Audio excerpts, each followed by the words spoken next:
ここからがネクロマンサーの本領だ。起きろ。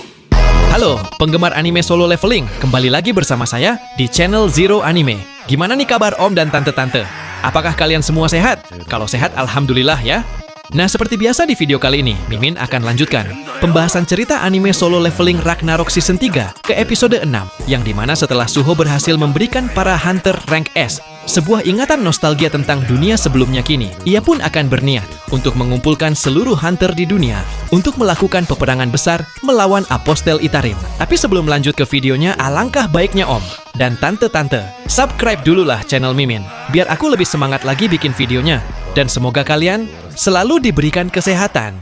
Setelah Suho menyatakan untuk memeriksa ingatan para hunter di dunia sebelumnya, tentu si Dojin yang menjadi Apostel Itarim langsung dikagetkan. Namun karena hunter baik Yonho tampak begitu minat atas pernyataan yang tadi Suho usulkan, keluarlah perkataan dari si Miho. Ya, Miho merasa kalau hal itu tak masuk akal. Tapi setelah itu sontak ia langsung dikejutkan dikarenakan melihat ayahnya yang bertekad keras untuk mempercayai Suho. Dan maka dari itulah si Suho langsung mencoba menancapkan kuncinya ke badan Baek Yunho, yang dimana sampai menimbulkan sebuah armor bayangan kegelapan. Singkat cerita, setelah beberapa detik kemudian, ternyata dari kejadian yang Suho lakukan, sontak membuat hunter si Baek Yunho begitu terharu sembari berkata, "Ini sangat aneh. Bisa-bisanya aku melupakan memori yang terasa sehangat ini."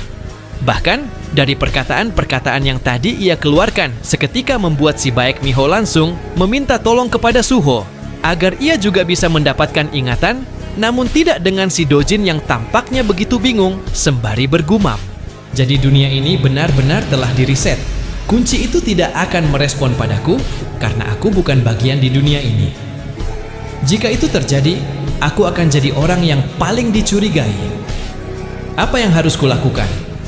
Haruskah aku menggunakan pengikut yang kukumpulkan untuk memulai perang? Bahkan jika aku mengumpulkan ribuan pengikut dengan kekuatanku saat ini, yang bisa kulakukan adalah menyebabkan kegaduhan seperti insiden lolosnya pada tahanan. Hingga saat ia berpikir soal pilihan yang akan diambil sambil melihat si Baek Miho yang tampaknya begitu bingung karena tidak mendapat ingatan dari dunia sebelumnya. Dan Suho merasakan keanehan karena ia pikir seharusnya Baek Miho mendapatkan ingatannya juga. Pada akhirnya muncullah si Beru yang bahkan langsung mencoba untuk menjelaskan. Aku yakin ada kemungkinan bahwa orang seperti wanita itu tidak bisa memulihkan memorinya. Jika ku ingat, 20 tahun lalu dunia tak memiliki mana dan masih damai, jadi tidak akan aneh jika ada perbedaan dari dunia sebelumnya. Dengan kata lain, Beru menduga bahwa Miho belum lahir di dunia sebelumnya. Tapi bertepatan dengan momen itu, juga tiba-tiba Suho tampak dikejutkan dikarenakan melihat aksi momen si Dojin yang melakukan penusukan kunci terhadap tubuhnya, sembari berkata bahwa dirinya juga tak mengingat soal ingatan di dunia sebelumnya. Hingga saat Suho belum mengetahui kalau Dojin adalah Apostel Itarim yang menyamar menjadi hunter, serta ia anggap kalau Park Dojin memang benar belum ada pada di dunia sebelumnya. Bertepatan dengan momen itulah datangnya si ketua asosiasi Wojinchul di samping Suho sembari berkata, "Bukankah ini hal yang luar biasa? Ini kedamaian yang hunter Sung Jinwo pilih. Banyak nyawa yang bahkan terlahir di dunia sebelumnya kini hidup bahagia di dunia saat ini." Setelah Suho mendengar hal tersebut, pada saat-saat itulah ia mengusulkan kepada semua para hunter mengenai para penyusup yang ingin menghancurkan dunia. Dan maka dari itulah ia juga meminta kepada para hunter agar bisa meminjamkan kekuatan mereka untuk melawan penyusup serta sang Apostel Itarim. Dengan cara itu juga, ternyata Suho memiliki 3 tujuan. Yang pertama adalah perkembangan dirinya agar bertambah cukup kuat untuk bisa bertarung di sisi ayahnya. Kedua, ia berniat untuk mengumpulkan semua para hunter di dunia yang bisa bertarung untuk melawan musuhnya. Lalu yang ketiga, mengeliminasi Apostel Itarim di dunia. Dan begitu ia telah mencapai semua tujuan tersebut, maka ia pun berencana untuk membantu ayahnya yang bertarung sendirian. Scene kemudian berpindah ke sisi kota Seoul, yang dimana sekarang para wagra di kota Seoul mendapatkan sebuah berita soal jebolnya penjara Gisang yang menggemparkan seisi negara sudah hampir berakhir. Dan alasan situasinya dapat diatasi dengan cepat adalah berkat asosiasi hunter yang bergegas merespon. Bahkan selebihnya penduduk pada lokasi memberi pernyataan bahwa jika bukan karena kemunculan sosok Black Humanoid, dampak insiden ini akan jauh lebih buruk. Dan ternyata, mereka kini juga mendapatkan informasi bahwa sosok yang menciptakan Black Humanoid itu adalah Hunter Rank E, yaitu si Suho. Dan karena hal itu telah dikonfirmasi, Suho adalah sosok Hunter yang tiba di lokasi lebih cepat dari pihak lain untuk membantu warga. Bahkan Suho juga kini terkonfirmasi sebagai Hunter yang mengalami kebangkitan ulang pada momen krisis saat ia mengorbankan diri demi orang lain. Tapi sayang ternyata, dari berita-berita tentang Suho tadi, seketika membuat salah satu pria di sisi lain tampaknya begitu kesal sembari bergumam. Hunter sang Suho menggunakan kekuatan barunya dengan baik dan menjadi seorang pahlawan yang menyelamatkan banyak nyawa. Sedangkan di sisi Suho yang menyaksikan momen berita tersebut di ruangan kantor Asosiasi Hunter, sembari mengusulkan bahwa kebangkitan ulang tentang dirinya itu palsu, Ketua Wojinchul pun memberitahukan bahwa ia serta para Hunter telah mendiskusikan beritanya ke media sosial tentang hal kebangkitan ulangnya. Walaupun mungkin orang-orang akan sulit untuk menerima. Kemudian, pada saat Suho memberitahukan bahwa dirinya tak akan berencana sembunyi lagi, keluarlah perkataan dari Choi Jong-in. Ya, Choi Jong-in berkata, "Kau tidak berencana mengumumkan pada dunia bahwa kau adalah Hunter yang dapat berkembang, bukan? Sosok yang ada di luar hal umumnya hanya akan membuat orang-orang kebingungan. Semua orang akan menilai Sung Suho semau mereka. Kemunculan seorang irregular hanya akan menyebabkan kebencian.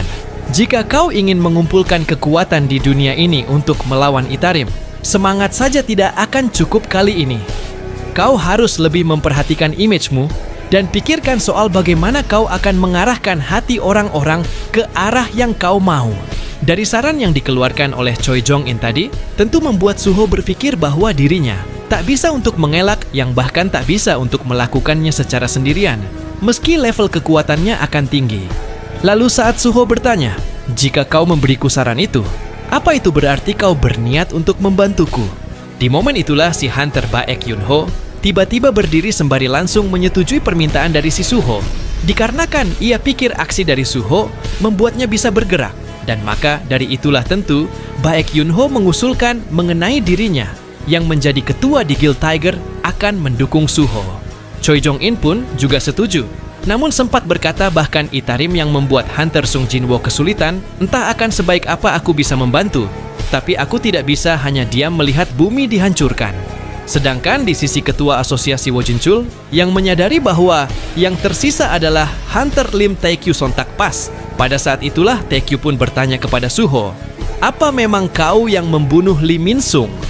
Dan setelah Suho menjawab bahwa benar dialah yang telah membunuh Lee Min Sung, Taekyu pun kembali bertanya soal seperti apa Lee Min Sung pada waktu itu. Lalu ketika Suho telah menjawab pertanyaannya dengan mengusulkan bahwa Lee Min Sung menggunakan Stardust dan dirasuki oleh Itarim, tentu Taekyu kembali bertanya kepadanya, "Kenapa kau mendatangi Lee Min Sung?" Suho kembali menjawab, "Aku mengetahui bahwa dia bekerja sama dengan Itarim dan mencoba mendapatkan informasi darinya." Hingga saat pertanyaan serta jawaban telah usai mereka lakukan, dan Lim Taekyu tampaknya begitu merenung karena berpikir, kenapa ia menanyakan hal itu? Jika Suho tak bersalah, di momen itulah ia langsung dikagetkan karena mendengar pernyataan dari si Suho yang mengetahui momen akhir dari si Lee Min Sung. Ya, Suho mulai menjelaskan, hingga akhir Lee Min Sung tersenyum. Bahkan saat ini, aku tidak tahu kenapa dia berekspresi seperti itu. Entah sesuatu membuat Heya merasa puas, atau itu hanya karena dia sudah pasrah saat melepaskan segala hal. Senyuman itu berisikan kepahitan, tapi yang kurasakan jelas adalah bahwa dia tidak pernah kehilangan dirinya sendiri, bahkan hingga akhir. Aku benci mengakuinya, tapi dia meninggalkan kesan mendalam hingga saat berakhir. Dan ternyata berkat pemberitahuan yang tadi ia nyatakan, sontak membuat Taekyu begitu merenungi, sembari langsung menyetujui akan kerjasamanya bersamanya. Dengan demikian, ketika ketua asosiasi telah mengusulkan bahwa ia telah mengamankan kerjasama dari ketiga guild besar berkat ketulusan dari Suho yang menggerakkan hati orang-orang, serta bergumam dengan mengatakan, "Suho bukanlah Hunter Sung Jinwo, tapi dia memiliki sesuatu yang mengingatkan kami pada para Hunter dari hari-hari itu. Pada medan perang di mana Hunter Sung Jinwo berdiri, aku menantikan untuk melihat angin apa yang akan Suho bawa." Pada saat itulah Suho berniat untuk menjelaskan rencana pertama yang akan mereka lakukan adalah membuat badai darah pada asosiasi Hunter. Nah, jadi inilah keseluruhan cerita dari video anime dari Solo Leveling Ragnarok Season 3 episode 6 kali ini. Dan untuk episode selanjutnya, Mimin akan upload secepatnya ya. Dan terima kasih buat kalian yang sudah menonton video ini sampai selesai. Dan jangan lupa untuk mengklik tombol subscribe, like, dan komen sebagai support atau dukungan untuk saya di channel ini.